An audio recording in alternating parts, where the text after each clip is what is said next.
Hi, everyone. Thank you so much for joining us today. I'm Lindsey Campbell with Mission Suite. Today, we're going to talk about creating a referral mining process to generate new clients from LinkedIn. So, a bit of housekeeping. If you have any questions during the webinar, feel free to submit those via chat or send them to me via email, and I will answer as many as I can. Just a little bit about me.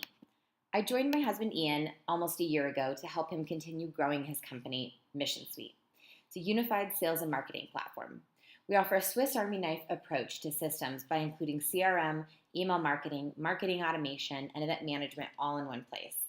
I've been working in the database and inbound marketing space for the past 5 years, and since joining Mission Suite, I found a love for networking and connecting people.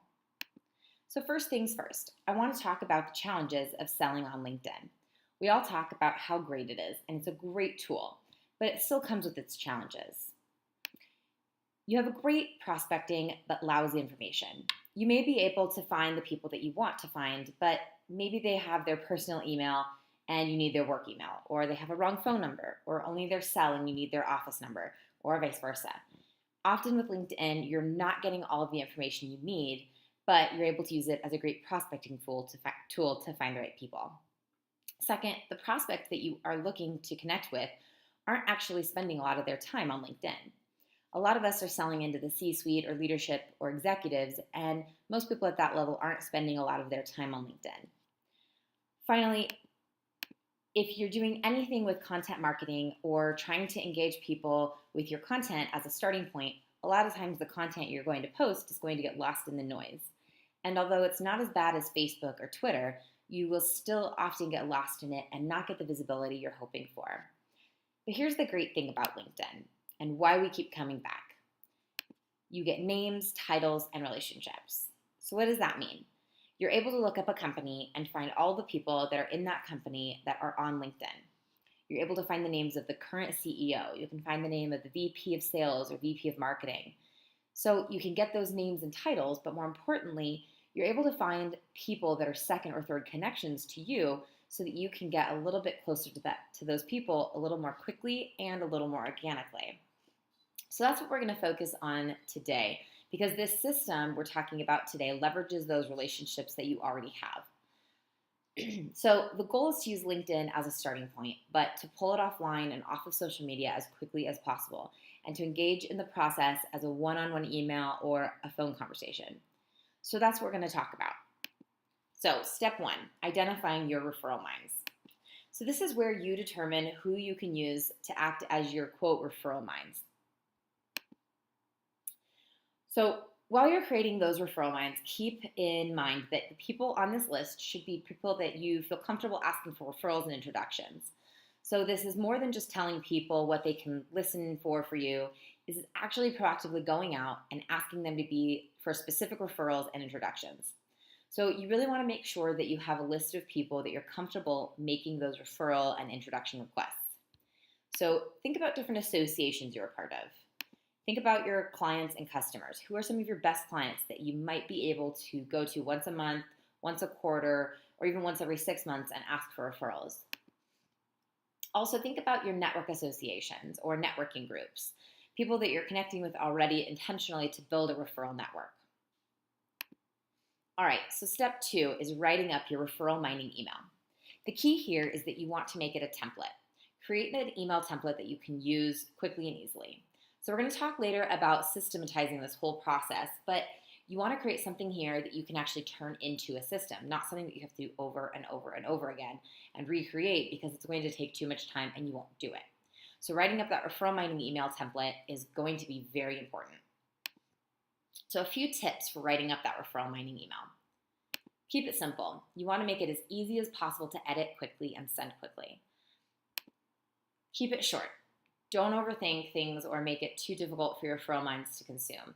You don't want it to be too long or overwhelming, because the person you're sending it to ask for those referrals won't read it, or they'll just keep pushing it down the list because it's too long. Don't get greedy. Don't ask for more than 2 or 3 referrals or introductions per email. You don't want these people to feel like they are working for you.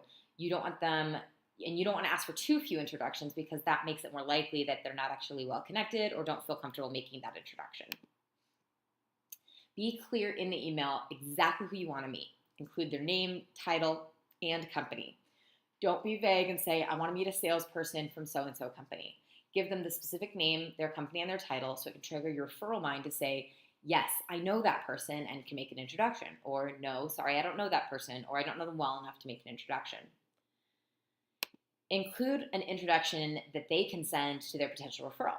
So you want to make this process as easy as humanly possible for the person you're asking to make that introduction. So include 2 or 3 sentences explaining why this potential connection should talk to you, and that's it.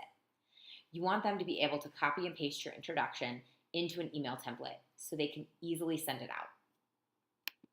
Make sure at the end of the day that it's as simple as possible for someone to introduce you to the person to whom you'd like to be introduced. Don't make it difficult for people to introduce you or you won't get that introduction. So here's my referral mining email. I thought I'd include this here so you can take a look through this. So I have, hi, first name, hope you're doing well. Here's what I'm doing on LinkedIn. Here's some people I'm looking to connect with. To keep it simple, here's an introduction that you can use as a starting point. Feel free to edit. And a couple sentences about me and why somebody might want to have a conversation with me. So it's very short, very simple, easy to consume, easy for the contact to copy and paste my introduction into an email. And if you're interested in a slide deck of this webinar, please send me an email, let me know. I'm happy to send it out. So step 3 is actually working your referral minds. So this is where you actually have to put a little bit of work in the forefront. This is a process that you're going to want to do when you're actually on LinkedIn and you can actually search other people's accounts. So many people think that they took that capability away to look at other people's contacts because you used to be able to just scroll down to someone's profile and see a list of people they're connected to right there. But they didn't actually take it away. They just moved it, and in fact, they actually made it better. So here is the filter for LinkedIn. This is great because you can actually narrow down the people you're searching for by specific connection level. And more importantly, you can add a person's name right here in the connections of. That's where you're going to put your referral mine. But more importantly, what they did here with the filter capability is they added a lot of options outside of those 2 with title, location, company, and whatnot. So you can now get even more focused when you're reviewing the connections of your connections. All of this allows you to be very specific with who you're trying to find. So if all you want to find is the CEO that so-and-so is connected to, then you can focus specifically on that. So finding the diamonds in the mine. So this is where you're going to start going through and actually looking at your contacts list. So you want to go through and search that referral mine's connections. Write down the name, title, and company name of the target or referrals to whom you'd like those introductions. So a couple tips. Use a document to which you can continually add names and update. I'm a Mac user, so I have a note that I can keep dropping names into and can keep a record of the requests that I've made.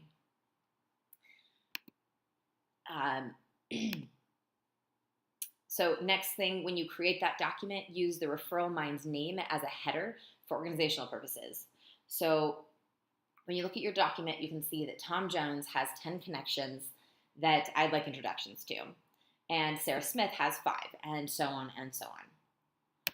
I like using a numbered list because I can quickly see how many potential referrals each mine has. So from a visual perspective, you can see how big a list is in comparison, but having the actual number gives it a clear way to decide where you should be spending your referral mining time. If Tom is more well-connected with people that I need to meet than Sarah is, that's good for me to know and helps me know where to spend my time. All right, so on to step 4. So this is where we're talking about systematizing the process.